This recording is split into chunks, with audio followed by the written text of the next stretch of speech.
Every time we have a name, a channel name, someone claims having the name first. So we had to change the name so many times. It is so annoying. We finally found a name that was not ever taken by anyone, and it's Northern Wire. So this should be the last name this channel comes up with.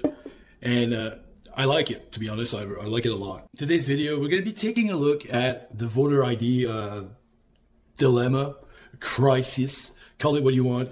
The voter ID thing that's going on in the United States, which is quite amusing to see the Democrats trying to peddle their false narrative behind why it's not good. When you look at all the countries that have voter ID, including Canada, including all the countries in the G7 have voter ID except the United States, make that make sense. Anyways, we're going to be taking a look at that. We're going to be taking a look at Tom Homan's new video. And we also have a video of Chrystia Freeland going on Bill Maher, saying how much we love the United States and Canada.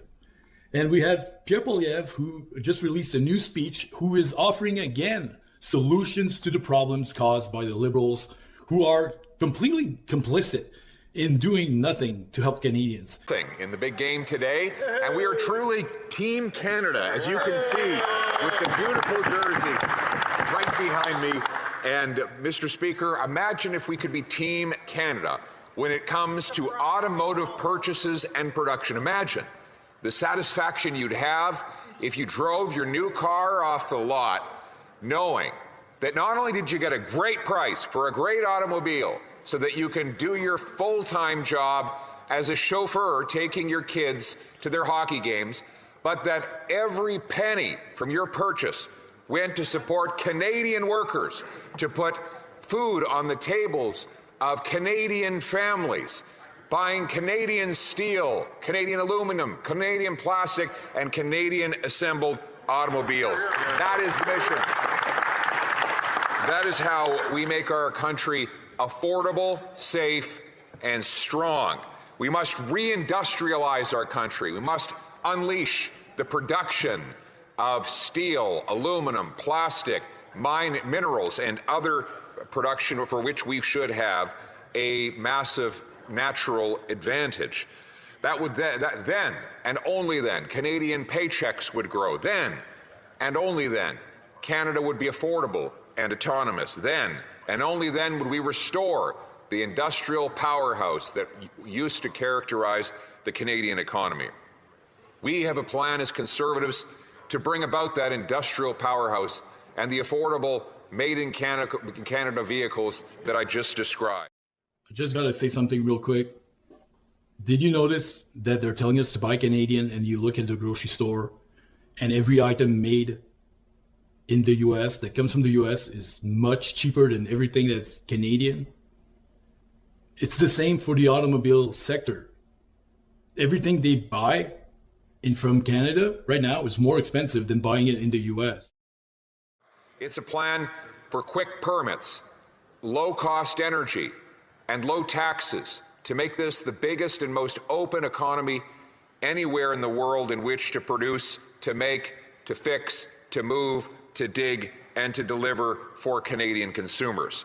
We have the resources and the workforce that no other country can match, and yet, after 10 years of Liberal government, we've had the worst economic growth in the G7, the worst productivity, and the worst investment track record.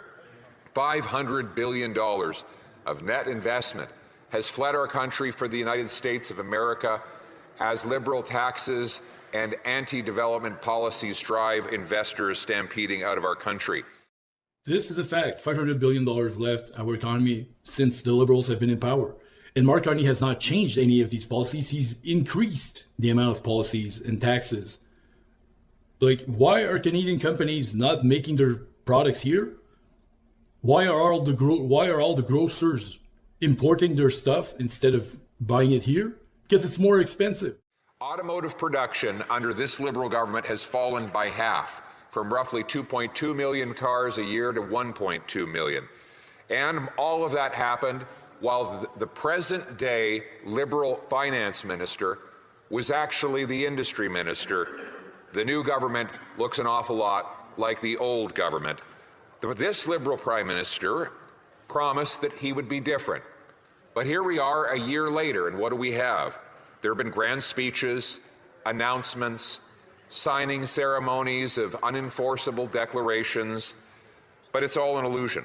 Look at the results. He promised to negotiate a win with the U.S. by July 21st. Still no win, still no deal, still no jobs. He promised that we'd have the strongest growth in the G7. Our economy is now shrinking, according to Bloomberg. He promised affordable food, but grocery prices are now rising faster in Canada than in any other G7 country. Real GDP in automotive manufacturing has fallen 10% in November. He promised auto jobs. He's lost 5,000 of them. In fact, manufacturing is down 37,000 jobs since he took office, promising to make Canada strong. 5,000 of those jobs are in automotive production. We've seen 3,000 job losses in Brampton, where I had the, I want to say, the honor of standing in the rain with the great Unifor workers locked out of their facility. 1,200 at the GM Cami plant, 500 at GM's plant in Oshawa, 725 at Maher au Québec. Sure, we can blame President Trump's unfair tariffs, and we do. Everything he just said there is 100% true. You can easily fact check. You can easily fact check any single number he just came up with. But the question is, what are we doing about what we can control? Because as the Prime Minister said, and he's right on this point, no one can control what President Trump does or says. So I agree with the Prime Minister, but what we can control is what we do on this side of the border. And here's what this Prime Minister's response is. He wants to take $2.3 billion away from Canadian taxpayers, including Canadian auto workers, and spend it on a subsidy that goes exclusively to foreign-made, especially American-made cars. So while President Trump tariffs our automobile sector, this Liberal Prime Minister subsidizes the American auto sector. Now, let's be very clear. Liberals are claiming that somehow the rebates will be used for Canadian automobiles. Well, here are the facts. In 2023, under the previous Liberal EV rebate program, pretty much the same as the one we have now, 99% of the subsidies went to foreign-made EVs. 31% went to the U.S., 25% to China, 19% to Japan, 16% to South Korea, 1% to Canada. Let's be clear. Only 1% of EVs purchased in Canada are made in Canada. And that is after $52 billion of taxpayer subsidies for the EV supply chain. We paid $52 billion in subsidies to companies just to sell 1% of those EVs in Canada. It doesn't seem to matter how much this Liberal government throws away in handouts and subsidies. They cannot turn those dollars into enough production to satisfy even a tiny fraction of the Canadian marketplace. Now Liberals say, that's the present, but look to the future. That too is an illusion, Mr. Speaker. Here's the reality. EV purchases are in free fall.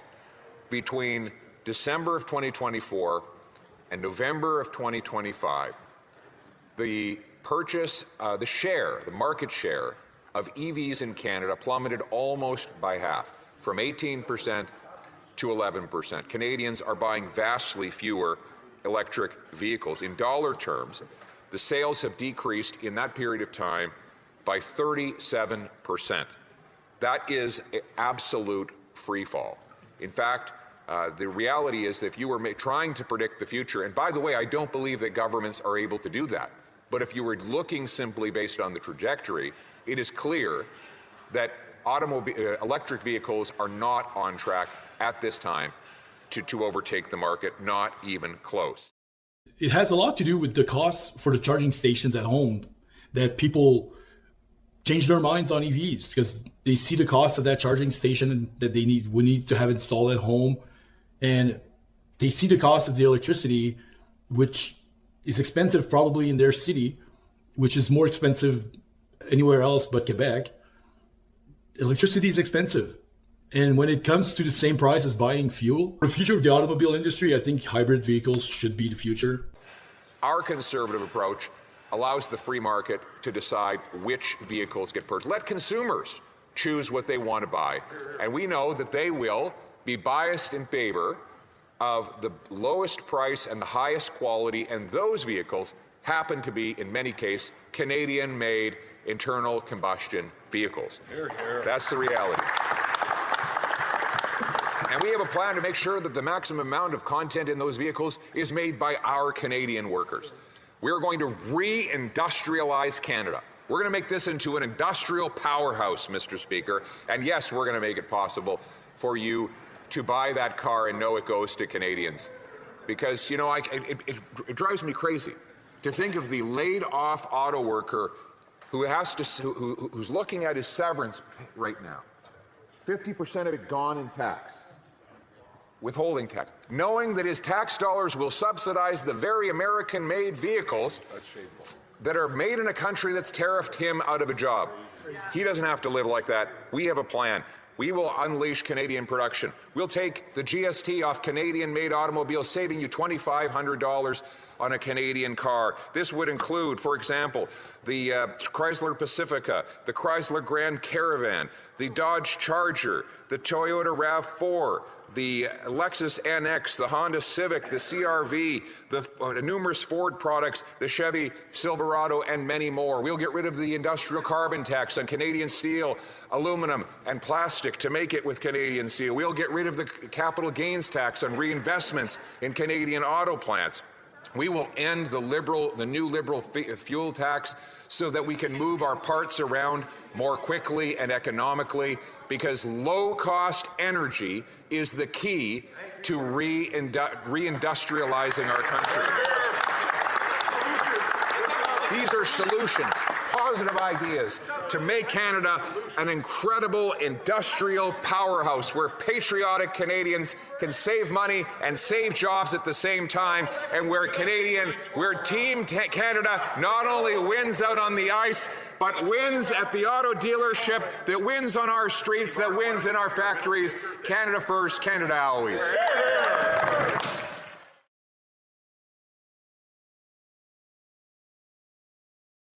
Like the industrial carbon tax and the fuel tax is probably the most damaging tax, the two most damaging taxes on the Canadian industry right now. Why are we keeping those taxes, which hurt our economy? This makes no sense that we have two taxes that hurt the Canadian economy this much. Not just for the automotive industry, it's for everything else. The trains, like the buildings, everything that uses steel, basically, is being hurt by these taxes. Why do we keep electing a government that pushes taxes like that on our industries? And it's literally destroying our own economy. Do people not see that this is not helpful for the Canadian industry, that everything is taxed like that? Comment down below.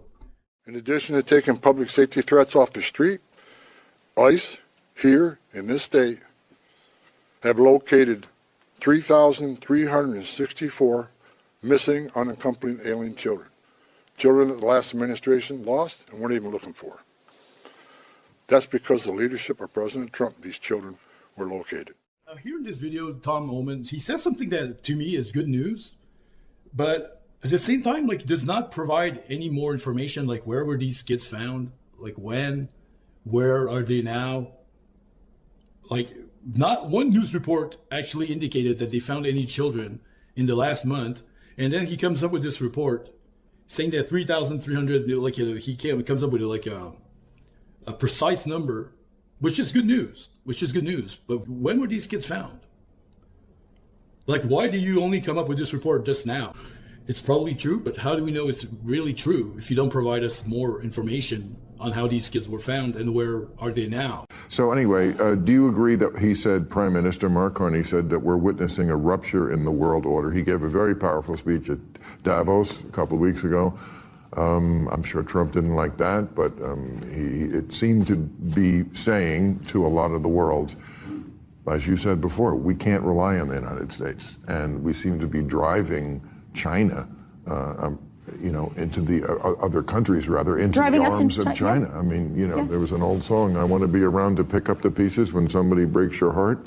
Well, we broke a lot of hearts, and China's like, I'm going to pick up the pieces. I think it was a brilliant speech. I think it was really, really important.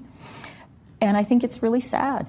And, I would say to you, influential Americans, to Americans here,